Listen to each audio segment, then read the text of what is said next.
എല്ലാവർക്കും വിനീത നമസ്കാരം. ശ്രീമദ് ഭാഗവതം ദശമസ്കന്ധം അധ്യായം 87 ശ്ലോകം 46, 47, 48, 49, 50 ഈ 5 ശ്ലോകങ്ങളോട് കൂടിയിട്ട് 87ാമത്തെ അധ്യായം ഇവിടെ സമാപിക്കുകയാണ്. ശ്രീ നാരദ മഹർഷി ഭഗവാനെ സ്തുതിക്കുന്നു 46ാമത്തെ ശ്ലോകത്തിൽ. ഓം നമോ ഭഗവതേ വാസുദേവായ. ഓം നമോ ഭഗവതേ വാസുദേവായ. ഓം നമോ ഭഗവതേ വാസുദേവായ. ശ്രീ നാരദ ഉവാച നമസ്തസ്മൈ ഭഗവതേ കൃഷ്ണായ മലകീർത്തയേ യോ ധത്തേ സർവഭൂതാനാം അഭാവായോഷതി കലാ. സകല പ്രാണികളുടെയും സംസാര സങ്കടങ്ങളെല്ലാം നശിപ്പിച്ച് പരമാനന്ദം നൽകാൻ വേണ്ടി ഭഗവാൻ എത്രയോ സുന്ദര രൂപം എടുത്ത് അവതരിച്ചിരിക്കുന്നു. മനോഹരാകൃതികള്. അങ്ങനെയുള്ള ആ ഭഗവാൻ ശ്രവണ കീർത്തനാദികളാൽ തന്നെ അന്ധക്കരണത്തെ ശുദ്ധമാക്കി തീർക്കുന്ന ലീലകളെ അനുസരിച്ചുകൊണ്ടും സ്വതസിദ്ധങ്ങളായ ജ്ഞാനാദി ഷഡ്ഗുണങ്ങൾക്ക് യാതൊരു ഹാനിയും കൂടാതെ ആനന്ദരൂപനായി തന്നെ ഇരിക്കുകയും ചെയ്യുന്നു. അങ്ങനെയുള്ള ആ ശ്രീകൃഷ്ണമൂർത്തിക്കായിക്കൊണ്ട് നമസ്കാരം എന്ന് പറയും നാരദ മഹർഷി. ഇത്യാദ്യമർഷിമാനമ്യ തച്ഛിഷ്യാംശ്ച മഹാത്മന തതോഗാദാശ്രമം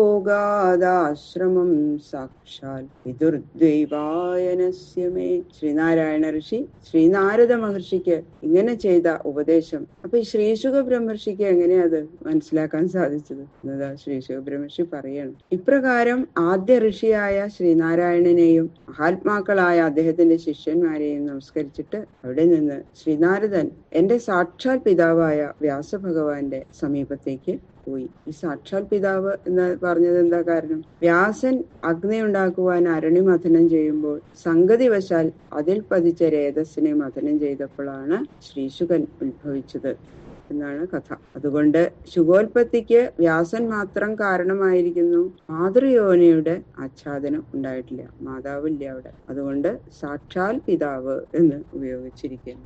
സഭാജിതോ ഭഗവതാ കൃതാസന പരിഗ്രഹ തസ്മൈ തദ്വർണയാമാസ നാരായണമുഖാൽ ശ്രുതം. ഭഗവാൻ വ്യാസൻ ശ്രീനാരദന് ആസനാദികളൊക്കെ നൽകി സൽക്കരിച്ചു.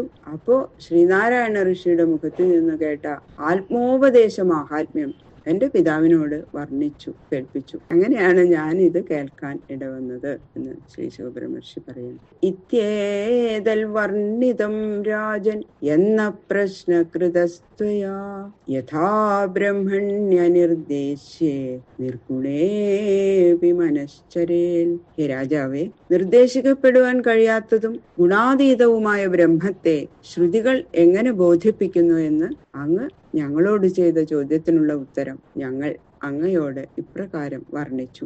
അതിൽ നിന്ന് ബ്രഹ്മത്തിൽ മനസ്സിന്റെ പ്രവേശമുണ്ടാകുന്ന മാർഗം ശ്രുതികൾ ഇന്ന വിധം ബോധിപ്പിച്ചു എന്ന് അങ്ങയ്ക്ക് മനസ്സിലായല്ലോ എന്നാണ് അതിന്റെ അർത്ഥം. യോസ്യോൽ പ്രേക്ഷക ആദിമധ്യനിധനെ യോ അവ്യക്തജീവേശ്വരോ യസൃഷ്ട്വേദമനുപ്രവിശ്യ ഋഷിണ ചക്രേ പുരശാസ്തിതാഃ യം സമ്പദ്യ ജഹാത്യജാ മനുഷ്യൈ സുപ്തകുലായം യഥാ തം കൈവല്യനിരസ്തയോനിമഭയം ധ്യായേത് അജസ്രം ഹരിം. ഇതുവരെ പറഞ്ഞ ആ ശ്രുതിയുടെ സാരം ചുരുക്കമായിട്ട് പറഞ്ഞ് കേൾക്കുന്നവരുടെ ഹൃദയത്തിൽ ഉറപ്പിക്കുകയാണ്. ജീവന്മാർക്ക് സകല പുരുഷാർത്ഥങ്ങളും സാധിപ്പിക്കാൻ സൃഷ്ടിയാദികൾ നടത്തണമെന്ന് ആലോചിച്ചവൻ യാതൊരുവനോ, സൃഷ്ടികാലത്തും സ്ഥിതികാലത്തും സംഹാരകാലത്തും ഈ ലോകത്തിൽ ഒരുപോലെ വ്യാപിച്ചിരിക്കുന്നവൻ യാതൊരുവനോ. പ്രകൃതി പുരുഷന്മാരാണ് നിമിത്തോപാദാന കാരണങ്ങൾ എന്ന് പറയുന്ന പക്ഷം ആ പ്രകൃതി പുരുഷന്മാരെയും നിയന്ത്രിക്കുന്നവൻ യാതൊരുവനോ. ഇപ്രകാരം സൃഷ്ടിച്ചതായ ലോകത്തിൽ ജീവരൂപേണ അനുപ്രവേശിച്ചവൻ യാതൊരുവനോ. ആ വിധം അനുപ്രവേശിക്കപ്പെട്ട ശരീരങ്ങൾക്ക് അന്നാദികൾ നൽകി നിലനിർത്തുന്ന രക്ഷകൻ യാതൊരുവനോ. ജീവൻ ഗുരുപദേശത്താൽ യാതൊരുവനായി ഭവിച്ചിട്ട് ജനന മരണ ക്ലേശങ്ങളുടെ മൂലകാരണമായിരിക്കുന്ന മായയെ ഉപേക്ഷിച്ച് ജീവൻ മുക്തനായി ഭവിച്ചിട്ട് ഉറങ്ങിക്കിടക്കുന്നവൻ ഒരുവൻ സ്വദേഹത്തെ മറക്കുന്നത് പോലെയും പക്ഷി പറക്കാനായാൽ കൂടുവിട്ടു പോകുന്നത് പോലെയും സുഖദുഃഖങ്ങളെ അനുഭവിക്കുന്നവനെന്ന് അന്യർക്ക് തോന്നുന്ന സമയത്തിലും ദേഹബന്ധത്തിൽ നിന്ന് വേറിട്ടവനായി ആനന്ദ സ്വരൂപനായിരിക്കുന്നുവോ? സ്വരൂപ അവസ്ഥാന നിമിത്തം അജ്ഞാനബന്ധം ലേശവുമില്ലാത്തതിനാൽ ഉപാസകന്മാർക്ക് മോക്ഷം ദാനം ചെയ്യുന്നവൻ യാതൊരുവനോ? അപ്രകാരമിരിക്കുന്ന ആ ശ്രീഹരിയെ എല്ലാ ജനങ്ങളും എല്ലായ്പ്പോഴും ഹൃദയകമലത്തിൽ ധ്യാനിക്കണം. സർവശ്രുതി ശിരോരത്ന നീരാജിതപദാംബുജം ഭോഗയോഗപ്രദം വന്ദേ മാധവം കർമ്മി നമ്രയോ എന്ന് ശ്രീധരാചാര്യ പദ്യം.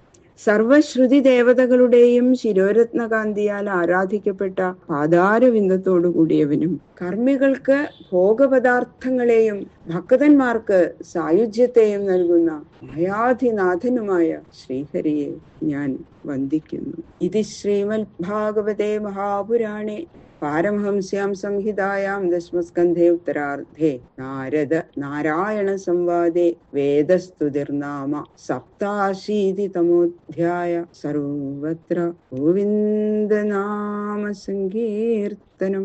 ഗോവിന്ദ ഗോവിന്ദ.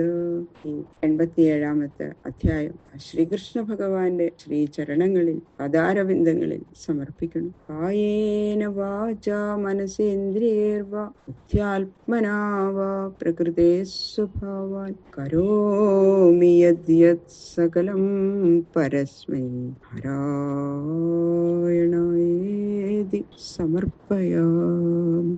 സർവം ശ്രീകൃഷ്ണാർപ്പണമസ്തു.